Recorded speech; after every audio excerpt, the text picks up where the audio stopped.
না মানে একটা জিনিস আমার প্রচণ্ডভাবে জানতে ইচ্ছে করে যে যখন মেগাস্টার শাকিব ভাইয়ার কোনো কিছু একটা অনলাইনে আসবে তখন সেটা ট্রেন্ডিংয়ে উঠবে, পপুলারে উঠবে, শাকিব ভাইয়া পপুলারে উঠবেন, প্রজেক্টটার নাম পপুলারে উঠবে, গানটার নাম পপুলারে উঠবে, এইগুলো তো আমাদের জানা।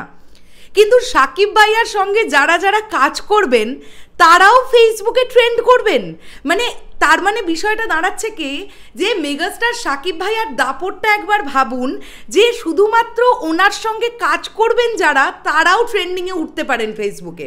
ও মাই গড, এটা না রিয়েল ক্রেজ, আর এই ক্রেজ সত্যি বন্ধ হবার নয়, জীবনে বন্ধ হবার নয়।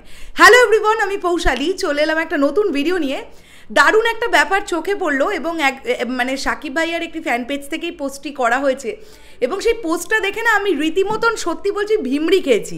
কারণ এতদিন আমি শাকিব ভাইয়াকে নিয়ে ভিডিও তৈরি করি, তোমরা সেই ভিডিও দেখো, আমি দেখেছি যেমন প্রিয়তমার সময় প্রিয়তমা ট্রেন্ডে উঠেছে, রাজকুমারের সময় রাজকুমার উঠেছে, যখন যার গান আসছে তিনি ট্রেন্ডিংয়ে থাকেন, এইগুলো আমরা দেখি।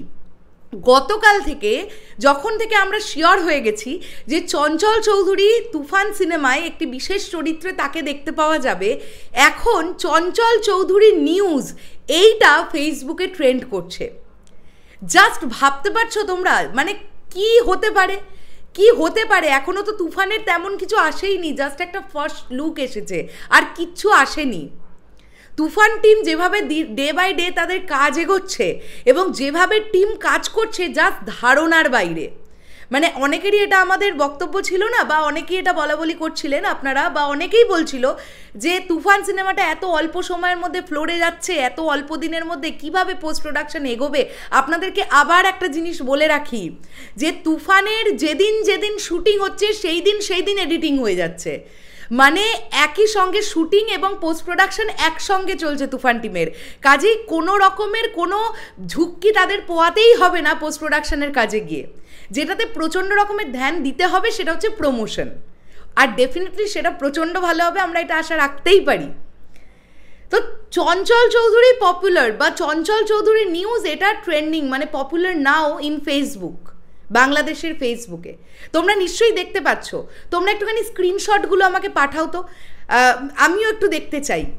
আমি 15 মিনিট আগে পোস্টটা হয়েছে দেখতে পেলাম, এবং এটা দেখার পরে আমি আবারও ওই একটাই কথা বললাম যে এগুলো সবটাই পসিবল ওই একটাই মানুষের জন্যে, মেগাস্টার শাকিব খান। এই মানুষটাকে নিয়ে না অডিয়েন্সের ক্রেজটা একটা আলাদাই লেভেলের, মানে যখনই কারোর একটা নাম জুড়ে যায় কোনো প্রজেক্টের সঙ্গে তাকে নিয়ে লোকজন খোঁজাখুঁজি শুরু করে দেয়। এখন লোকজনের খোঁজাখুঁজির টপিক হচ্ছে চঞ্চল চৌধুরী এবং তুফান নিয়ে আর নতুন নতুন কি নিউজ বেরোচ্ছে, তাই জন্যই ফেসবুকে ট্রেন্ড করছে ওই পার্টিকুলার চঞ্চল চৌধুরী নিউজ বলে ওই লেখাটা আর কি সার্চ ইঞ্জিনে ট্রেন্ড করছে ফেসবুকে। তো এটা সত্যি একটা বলার মতন ব্যাপার, বলার মতনই ব্যাপার। দারুণ লাগছে একটা বাংলা সিনেমা, এইভাবে একটা সিনেমাকে নিয়ে প্রথমত এই রকম হাইপ, দ্বিতীয়ত এই প্রজেক্টটা নিয়ে আমরা অত্যন্ত আশাবাদী। এটা একটা বিগ বাজেটের ছবি হতে চলেছে এবং শাকিব ভাইয়ার কেরিয়ারের সব থেকে বড় বাজেটের ফিল্ম এটা হতে চলেছে এখনও পর্যন্ত, টিল নাও। শেষ করলাম ভিডিওটা, দেখা হচ্ছে আবার খুব শিগগিরই নতুন কোনো ভিডিও নিয়ে। তোমাদের কি বক্তব্য এটা নিয়ে এবং তোমরা তুফান নিয়ে কতটা এক্সাইটেড আছো সেটা অবশ্যই কমেন্ট করে জানাও। দেখা হচ্ছে আবার খুব শিগগিরই, তাহলে এখনের জন্যে টাটা।